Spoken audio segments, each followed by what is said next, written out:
It's been almost a month since the death of Wagner leader Yevgeny Prigozhin, and the question still remains, what really happened to Prigozhin's plane? There are really four predominant theories that are out there for what happened to Prigozhin's plane, including one theory about whether or not he's even really still dead. What I want to do is I want to walk you through all four predominant theories that you're seeing out there in news headlines and social media, on talk shows, on YouTube, and I want to give you a spy's point of view, because here's what we know for sure, that Prigozhin and the plot to kill Prigozhin is a textbook covert action intelligence operation, and I want to give you a CIA officer's insight into exactly how the Prigozhin death would have been planned and executed.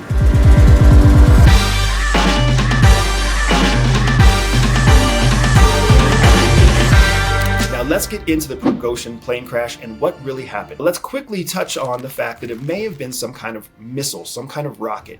If in fact it was a surface-to-air missile, or if in fact it was an air-to-air missile, then you would have seen that kind of activity that we see on the black box. You would have seen the pilots trying to avoid or take some sort of evasive action in the air to either avoid what they thought was an incoming rocket from the ground or from the air. Now, there's two things that are really important to understand here. First, a surface-to-air missile has a very large footprint, meaning that there are multiple sensors in an area, especially the areas around Moscow. Not just Russian sensors, but US sensors and Australian sensors and NATO sensors that are actively observing from space-based assets to see whether or not surface-to-air missiles are being launched. We have seen no evidence, no reporting from any outside country that a surface-to-air missile was launched in the area of Prigozhin's aircraft, which was flying over a military base and a military compound at the time that it was reportedly struck by something, at the time that it reportedly exploded mid-flight.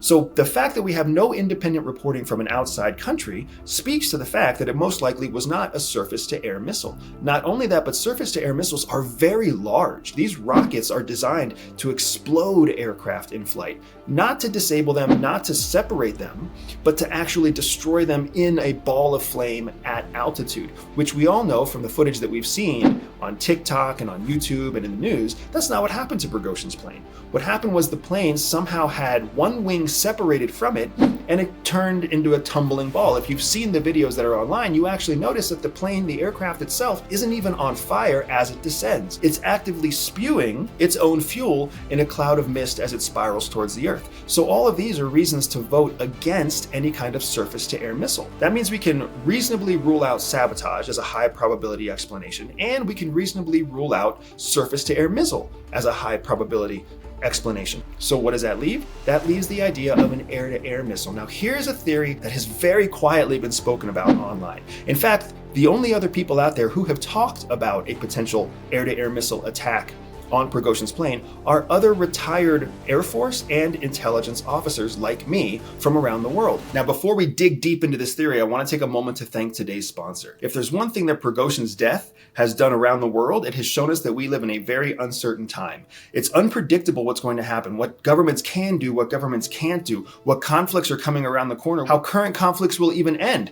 And on top of all of that, we're seeing this massive shift in economic power and international influence that seems to be going from the West further to the East, with huge trading blocs being created by some of the biggest adversaries to the United States. Countries like China, Russia, North Korea, Iran have all started working together in a unifying bloc that's designed specifically to counter Western influence. And a big part of what they're trying to overcome is the power of the US dollar. That's why it's so important that anyone who believes in the US dollar also understands that they should diversify their investments outside of the US dollar. And there is no safer place to diversify your interest than in gold, which is why I'm very happy to introduce you to today's sponsor, Birch Gold. Birch Gold is one of the few reputable gold dealers in the world, with an A+ rating by the Better Business Bureau and decades worth of very satisfied customer reports. When it comes to buying a precious metal, it's really difficult to know whether you're buying the right quality, the right quantity, and whether or not the person you're buying from is going to stand behind their promises to you. Birch Gold has proven for decades that they are as upstanding as it gets. Not only do they have a fantastic reputation in the business space and in the investment space, and from me personally. But they also have these really unique vehicles that are designed to help the first-time gold buyer. They make it very easy for someone who's never invested or purchased gold to experience what it's like to have a positive experience. And if you don't have cash on hand that you want to use to buy physical gold, they actually have very interesting investment options that allow you to transfer your 401k from a cash holding into a gold holding. In a world where the US dollar is under attack, its value constantly decreases. One thing that we've seen from precious metals like gold and silver is that as the US dollar's value starts to come under attack, gold and silver start to increase in their value. It's an inverse response. Now, here's what's interesting. Even though gold and silver increase value while the US dollar shrinks, when the US dollar starts to increase in value, gold and silver retain their value. So what ends up happening is that precious metal becomes a very safe, very reliable long-term investment strategy. So if you've been wondering what to do in a world of economic pressure and economic crisis, I want to encourage you to click the link below in the description or visit birchgold.com/spy, where you can get a free info kit that gives you all the inside knowledge you need to make a wise decision about diversifying using gold, silver, and other products that Birch Gold has to offer. Again, go ahead and click the link below in the description or visit birchgold.com/spy and get a head start on your free info kit that gives you all the information you need to know to make a wise decision to protect your long-term financial future.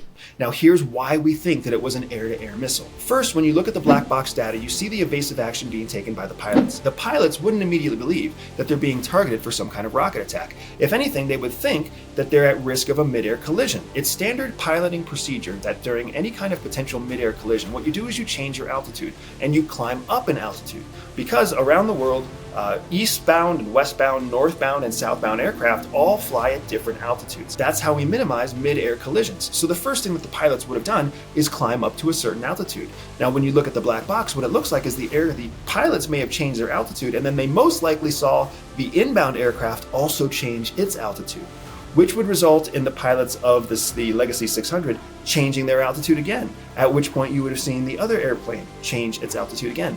And in this kind of cat and mouse game, that very cleanly fits the black box data that we're seeing on the Legacy 600 in the last few minutes of its flight. Second, air-to-air missiles are specifically designed to disable aircraft, to make the aircraft crash to the ground, not to explode the aircraft mid-flight. And a big part of the reason is because large missiles carry a lot of weight and really throw off the aerodynamics of any kind of attack or assault aircraft, including sizable drones and manned aircraft vehicles. So what we see here is that Prigozhin's plane, with the wing being separated and the lack of fiery ball, it all is further evidence of what could have been an air-to-air based missile, meaning a missile that came in and destroyed a critical piece of the aircraft without causing a fiery ball. That would have been enough of an explosion to separate the wing from the main body of the aircraft and start the tailspin that resulted in Prigozhin's ultimate demise. The third piece of evidence that really points to an air-to-air missile attack is the fact that air-to-air missiles are designed to hit the bulk, the body of an aircraft, and they are oftentimes aiming towards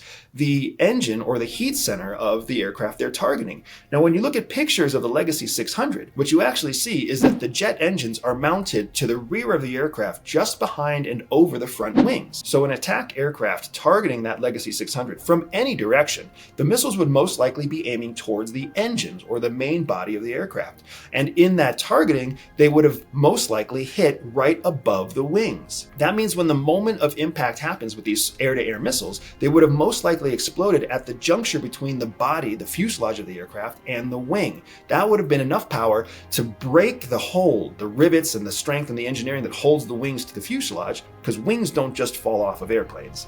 But the impact of that air-to-air missile would have been enough to break the infrastructure and actually allow the wing to be separated from the fuselage, especially during the tumble and fall to earth. So here you see, between the lack of fiery ball, the activity of the pilots themselves, and the actual circumstances with which we see the aircraft falling to the ground, all speak very confidently to the potentiality of an air-to-air missile. Possibly more important than anything else is that when you consider the three probabilities that we've talked about so far, sabotage, surface-to-air, and air-to-air missiles, you can clearly see how sabotage and surface-to-air missiles have low probabilities of success, while a air-to-air missile has a high probability of success, considering the fact that the aircraft was flying over active military headquarters and compounds in an area that was actively being jammed to protect military security against outside collection, and Prigozhin was was a man who was, for all intents and purposes, an enemy of Putin at the time of his demise. Now, the fourth theory that's out there is the theory that Prigozhin is still alive. And I'll be honest, I don't know for sure that Prigozhin is dead either. A big part of this ties to the fact that the only information any of us have is coming from the Russian government-controlled aviation administration.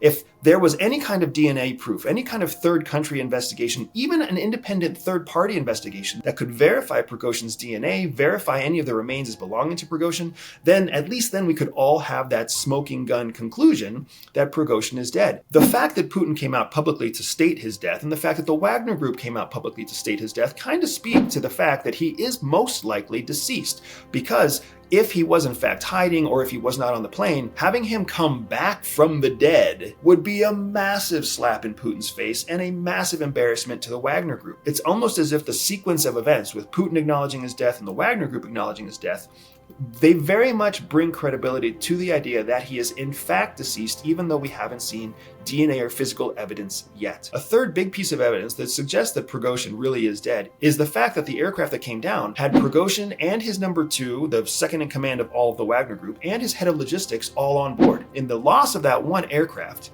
the Wagner Group lost all of its key decision-making, all of its leadership. That left all of the thousands of troops that still existed in a massive leadership vacuum. And within just a few days after Prigozhin's airplane went down, we saw that Russia made a huge shift in which PMC it was using to primarily execute its operations abroad in Latin America, in Asia, in Europe, and in Africa. And they moved from a focus on the Wagner Group to a focus on another PMC very popular within inside Russia called Redoubt. Now, Redoubt is a PMC that you never hear about, but has long been vying for control of primacy and power and funding by Moscow. So in the absence, in the power vacuum that Wagner left, what we saw was Redoubt very quickly became the closest partner working with Putin and working with Moscow. And already Redoubt is stepping in and replacing a lot of the key leadership roles that were partnering with corrupt leaders in Africa and Latin America and Eastern Europe. So when you consider all of these different pieces happening at once, it really does speak to the likelihood that Prigozhin is in fact dead, and that anyone out there still holding on to the theory that Prigozhin is alive is really gambling on a very low probability outcome. Would I like to see independently verified results, some kind of DNA exam or confirmation from an outside country that Prigozhin is dead? Absolutely. Do I still think there's a probability that he's alive?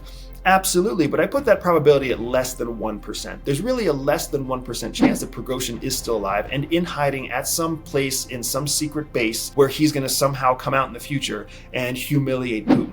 The probability of that is so extremely low, it's really not worth carrying forward in a reasonable world. In fact, the way to look at this is really to consider the fact that we have seen a significant escalation in what Putin is willing to do to quiet anyone who publicly goes against him. Now, Putin and Prigozhin had a long friendship. They had a long partnership, a long business relationship, and the Wagner Group is critical to the success of Moscow because as the Wagner Group executes its operations, specifically in Africa and Latin America, it's really being paid in gold. And that gold is what comes back to Mother Russia to make large gold reserves inside of Russia. And as we've seen around the world, from Switzerland, the United States, Russia, and China, gold reserves are in fact the primary currency that countries use to leverage and to protect their own assets. In a big way, I'm encouraging you to do the same thing you see national leaders do and use gold as your own tool to diversify your accounts. It's not just something I'm making up, it's something that you see in geopolitics all around the world. So because the Wagner Group and because the mercenary PMCs that Russia leverages are really the primary source of gold and silver collection from around the world, gold and silver that gets moved into Russian reserves, you can see why Russia wouldn't want to shut down at the PMC capabilities of the Wagner Group.